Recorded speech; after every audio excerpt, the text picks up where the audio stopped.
In the first reading of this today, Monday of the first week of Lent, it says, "Be holy, for I, the Lord, your God, am holy."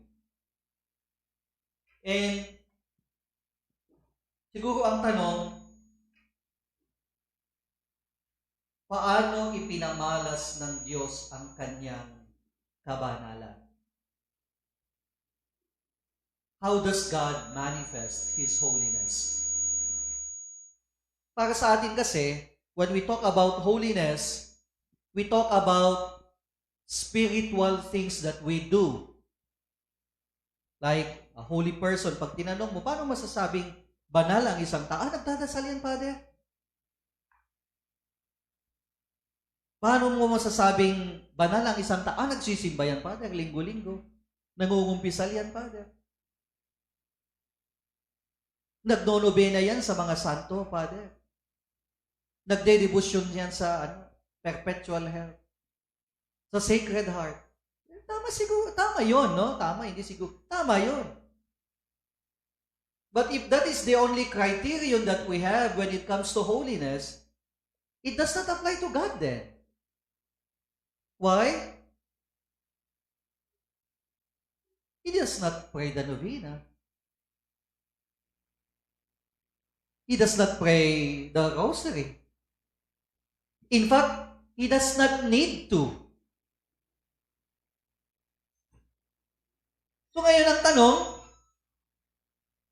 sinasabi natin, God is all holy, but not the way we understand it. Because all our understandings, when it comes to holiness, they do not apply to God.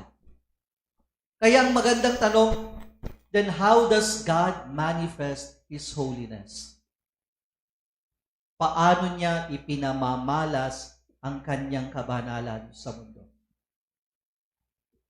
The question is, the answer is, by His charity.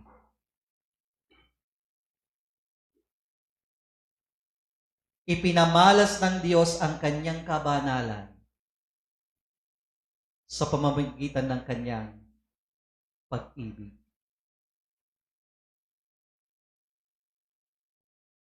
That is why, in the gospel of today, the separation of the goats and the sheep, it all boils down to one thing, and that is charity. Siguro yung iba, bakit kaya dito sa first reading, "Be holy, for I, the Lord your God, am holy"? Parang walang connection yung sheep at goats. Pero meron pala, ang lalim pala nito, no? Ibig sabihin, sinasabi ng Diyos, "Be holy, for I, the Lord your God, am holy. And I manifest my holiness in my charity." In my charity to people. So yun ang dapat nating tularan. That our holiness may be manifest not only limited to doing spiritual things, but more than that, when we want to be holy as our Lord is holy, it should be manifested by our charity also. Kasi like for example, nagdadasal ka nga, uncharitable ka naman, banal ka? Yan ang tanong. Diba? Hindi ko sinasabi, charitable ka kahit hindi ka na magdasal. Hindi naman yon. Pero you see, they always go together. If we want to be holy according to the holiness of God, our holiness must be by our way of charity. Kaya nga yung sheep, they went into eternal life primarily because of one thing, and that is their charity. The goats, they went into eternal punishment. Why? Because of the lack of it. The lack of charity, the refusal to be charitable.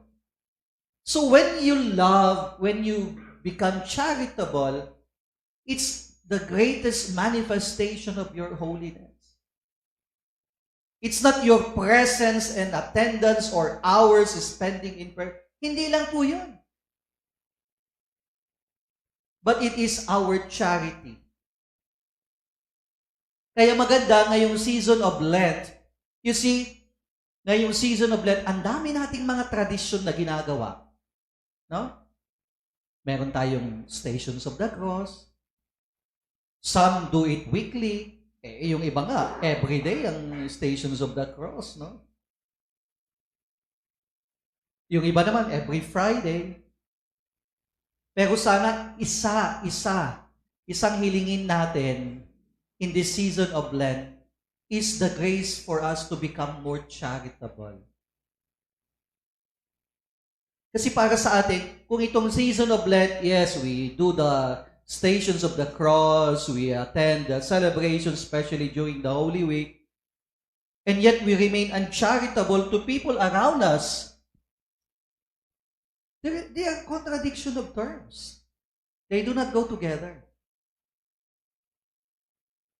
Kumbaga yung mga ginagawa nating spiritual na bagay, kumbaga, yun yung magiging entry point natin into becoming charitable people. In that way, hindi lang yung mga dasal natin ang nagpapabanal sa atin, but much more, it's our charity to other people. Kaya nga ngayong season of Lent, meron nga tayong isa sa mga pinakamahalagang gawain.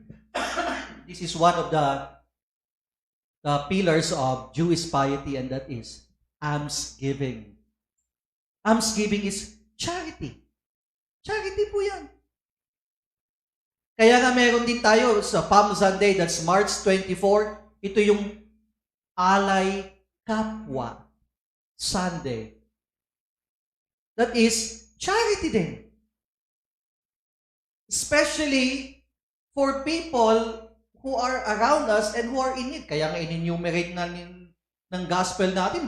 You see, simple charitable words lang po ito.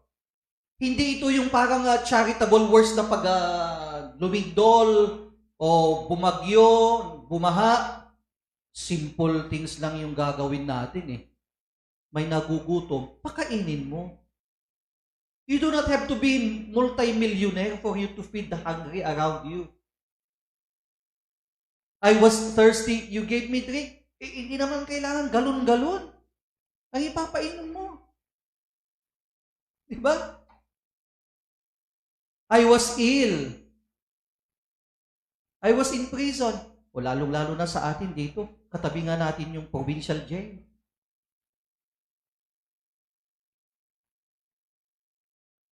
So, sana maalala din natin to, no? Na we want to be holy, yes. But not only limited to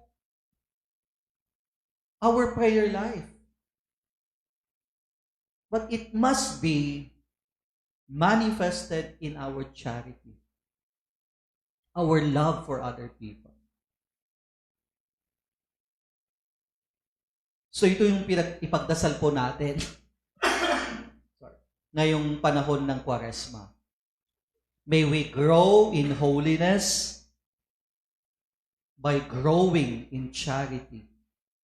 Of course, we grow in holiness by spending more time in prayer. Yes. Certainly, yes.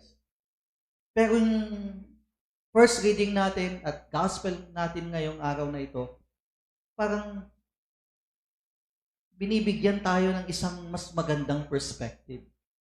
We grow in holiness by growing in charity. Because charity as holiness is God's holiness. Yung holiness ng Diyos is His charity. So our holiness must also be our charity. We all stand.